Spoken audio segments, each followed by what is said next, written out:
There are a number of ways to research and measure price sensitivity, which vary significantly in their cost and application. For relatively straightforward situations, I like the Van Westendorp model because it's cheap, produces reliable results, and has a name that's great to drop into dinner parties. When I say cheap, I really mean free, in the sense that there is no incremental cost over that of a conventional survey. You simply insert the 4 relevant questions into the questionnaire. In contrast, tools such as brand price trade-off require additional analysis to be carried out, which can be quite expensive.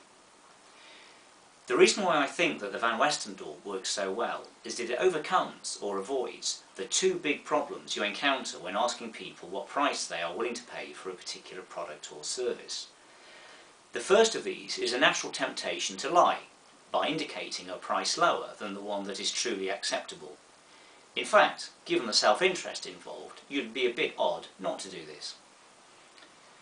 The second problem is arguably more distorting, which is that people genuinely don't know what is a fair or acceptable price for many products, so their answers can be misleading for this reason. The way that the Van Westendorp model gets around these issues is that it doesn't directly ask people what they would pay. Rather, it uses 4 questions to bracket or straddle what the acceptable price is. The way that I use it is to first ask 2 questions. What price would be so high as to be unacceptable? And what price would be so low that you'd worry about the quality? These provide a price band within which an acceptable price lies. They're also relatively easy questions for people to think about. The third question asks for the price at which the product is getting expensive so that you'd have to think about it but would still buy it. Now we're starting to close in on the acceptable price. And the final question asks for the price that would be a great bargain, real value for money. These final 2 questions bracket more closely the true acceptable price, but still don't put people right on the spot.